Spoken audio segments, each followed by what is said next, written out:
যুবযাত্রা কর্তৃক আজকের এই প্রতিবাদ সমাবেশের মিছিল পরবর্তী অনুষ্ঠানের সংগ্রামী সভাপতি, যুবযাত্রার সভাপতি, জুলাই আন্দোলনের অগ্রসৈনিক নজরুল ইসলাম বাবলু আমাদের মাঝে উপস্থিত আছেন।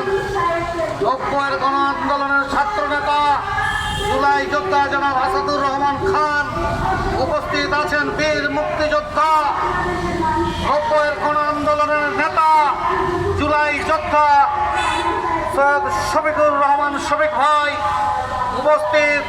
জাতপা, যুবজাতপা, শ্রমিক জাতপা, বিভিন্ন স্তরের নেতৃবৃন্দ উপস্থিত, প্রিন্টিং মিডিয়া এবং ইলেকট্রনিক্স মিডিয়ার ভাই ও বোনেরা, আসসালামু আলাইকুম। বিষয়টা হচ্ছে একটা গন্ডগোল সৃষ্টি করে যাদের মধ্যে মায়ের যে মাসির তরফ বেশি, যেটাকে বলা যায় more Catholic candidate of the vote, যারা পোপের থেকে বেশি ক্যাথলিক হওয়ার চেষ্টা করেছেন, জাতীয় গণতান্ত্রিক পার্টির নেতা কর্মীরা বাঘের হুঙ্কার পছন্দ করে কিন্তু হনুমানের ভেঙ্কি পছন্দ করে না। তাদের অবিলম্বে আমরা তাদের আগুন লাগিয়ে দেব। বেটারা জাতপার সাথে মশকরা করো, জাতপার নেতা কর্মীদের সাথে মশকরা করো, তোমাদের হিল্ডিংয়ের তার আমরা চিনে দেবো। তোমরা রাজপথে তো দূরের কথা, বাংলাদেশে কোথাও অবস্থান করতে পারবে না। জাতপা যদি মনে করে তাদেরকে আমরা প্রতিরোধ করব, তাহলে তোমাদের এখানকার ঠিকানা ভুলে যেতে হবে। জাতপা একটা সংগ্রামী দল, সংগ্রামের মধ্য দিয়ে, অনেক অত্যাচারের মধ্য দিয়ে, জেল জুলুমের মধ্য দিয়ে আজকে এখানে দাঁড়িয়েছে। এর নাম জাতীয় গণতান্ত্রিক পার্টি জাতপা। তার নেতা শফিল আলম প্রধান, মরম শফিল আলম প্রধানের রক্তের উত্তরসূরি, the Legacy of the blood, Rashed প্রধানকে তার বাসায় তোমরা মন সৃষ্টি করার চেষ্টা করছো। বিয়াদবের বাচ্চারা, হনুমানের বাচ্চারা, তোমাদের এত বড় দুঃসাহস কে দিয়েছে? তোমরা চেনো শফিল আলম প্রধানকে? শফিল আলম প্রধান 1974 সালে আওয়ামী ছাত্রলীগের সাধারণ সম্পাদক ছিল। যেই ছাত্রলীগের গার্জিয়ান সংগঠন ছিল, প্যারেন্ট সংগঠন ছিল বাংলাদেশ আওয়ামী লীগ, এবং সেই সময় মন্ত্রী ছিল আওয়ামী লীগের শেখ মুজিবুর রহমান। ঢাকা বিশ্ববিদ্যালয়ে শেখ মুজিবুর রহমানকে পাশে বসিয়ে রেখে আমাদের নেতা শফিল আলম প্রধান বলেছিলেন, বঙ্গবন্ধু, আপনি কি শুধু শেখ কামাল আর শেখ জামালের পিতা হিসাবে বেঁচে থাকতে চান, নাকি হাজার বছরের বাঙালির জাতির পিতা হিসাবে বেঁচে থাকতে চান? আপনাকে সিদ্ধান্ত নিতে হবে আজই। শেখ মুজিবুর রহমান সেদিন কোনো সিদ্ধান্ত নিতে পারেন নাই এবং পারেন নাই বলে সেই দিন 1974 সালে 30 এপ্রিল বাইতুল মোকাররমে শফিল আলম প্রধানের নেতৃত্বে, বাংলাদেশ ছাত্রলীগের নেতৃত্বে সেদিন 64 জন দুর্নীতিবাজের তালিকা প্রকাশ করা হয়েছিল। শুনলে অবাক হয়ে যাবেন। তালিকায় 1 নম্বর যার নাম ছিল, তিনি একজন মহিলা, নাম তার ফজিলাতুন্নেসা। শুনতে খারাপ লাগবে কিন্তু বাস্তবতাই। যুব নেতারা তখন লুটপাট চলছে, চারিদিকে লুটপাটের বিজয় উল্লাস চলছে। একদিকে ডাস্টবিনের খাবার নিয়ে কারাগারি, আরেকদিকে শেখ মুজিবের ছেলে শেখ জামাল আর শেখ কামালের মাথায় রাজকীয় মুকুট পরানো হচ্ছে। এই ছিল সেই সময় বাংলা চিত্র। এটাকে প্রতিহত করার জন্য সেই সময় কোহিনুর যে গং ছিল, যারা ঢাকা বিশ্ববিদ্যালয়ের কোনো ছাত্রী কোনো হলে গেলে, তার ভাইয়ের কাছে গেলে অথবা তার প্রেমিকার কাছে গেলে এরা ধর্ষণ করত।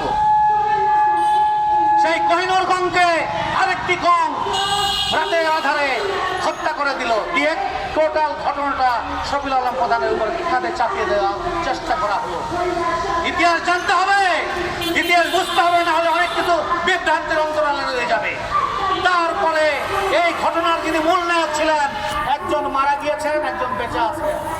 যিনি বেঁচে আছেন তার নাম আওয়ামী লীগের প্রেসিডিয়াম সদস্য, উপদেষ্টা পরিষদের নীরব খুনি, ঠান্ডা মাথার খুনি তোফায়েল আহমেদ। এই খুনের পরিকল্পনাকারী। রাজ্জাক সাহেব মারা কিছু বলতে চাই না।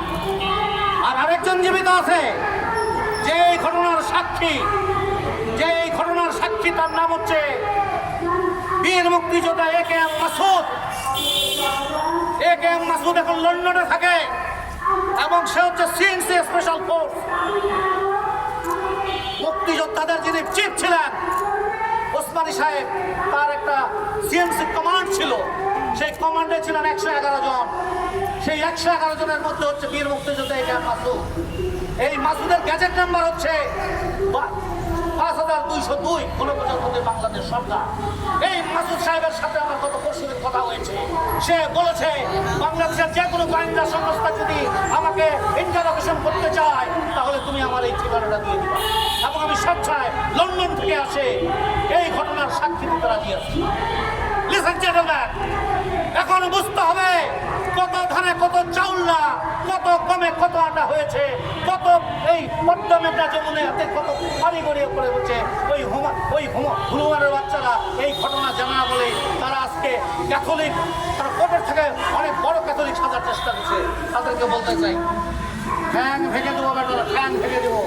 দুষ্ট ছেলের দল, শয়তান ইবলিসের বাচ্চারা, তোমাদের ঠ্যাং ভেঙে দেবো বাংলার জনগণ। যেন শফিউল আলম প্রধান তাকে বলে, যার তারুণ্যের 10-10টি বছর জেলখানায় কাটিয়েছে।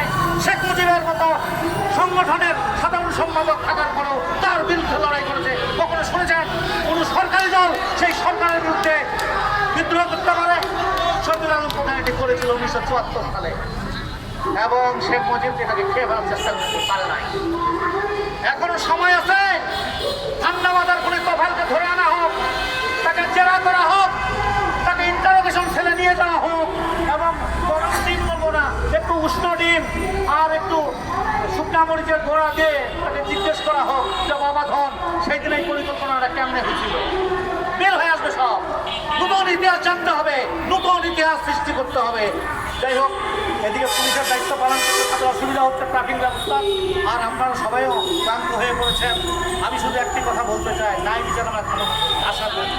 শফিউল আলম প্রধানের বাসভবন, রাশেদের বাসভবন না, ওটা রাশেদ পেয়েছেন, রাশেদ প্রধান পেয়েছেন তার পিতার উত্তর পত্রিকা।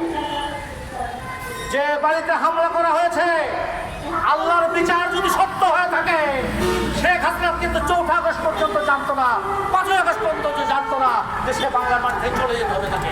এবং আপনারা লক্ষ্য করে থাকবেন, শেখ হাসিনার পায়ে কিন্তু 2 পায়ে 2টা স্যান্ডেল ছিল, তার পায়ে একজনের স্যান্ডেল ছিল না। ওদিন ছিল শেখ কামালের 75তম মৃত্যু জন্মবার্ষিকী।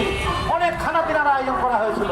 আল্লাহর মায়ের দুনিয়ার মায়ের 1 লোকমা ভাত, 1 লোকমা পোলাও মুখে দিয়ে দিতে পারেন নাই। আল্লাহ যদি সত্য হয়ে থাকে, বাংলার আকাশ বাতাস যদি সত্য হয়ে থাকে, হে রাব্বুল আলামিন, তোমার গায়েবী শক্তি দিয়ে এদের বিচার তুমি করে দিও। তোমার গায়েবী শক্তি দিয়ে বাংলার মাটিতে আসল ইতিহাস প্রকাশ করার ব্যবস্থা করে দিও। বিজয়ের পথে যাত্রা শুরু। জীবন অথবা মৃত্যু। দলের সভাপতি ব্যারিস্টার তাসমিয়া প্রধান আপনাদের সবাইকে রক্তিম অভিনন্দন জানিয়েছে এবং আপনাদের জন্য দোয়া করেছে। আমরা আমাদের নেত্রীর জন্য বলি, নেত্রী ভালো থাকুন, সুন্দর থাকুন, সুস্থ থাকুন। আল্লাহ আপনাদের দীর্ঘ জীবন দান করুন। বিজয়ের পথে যাত্রা শুরু। জীবন অথবা মৃত্যু। আসসালামু আলাইকুম। অনেক সাংবাদিক ভাইরা আমাদের মিছিলের ছবি নিতে পারেন নাই। আমরা ওই পর্যায়ে মিছিল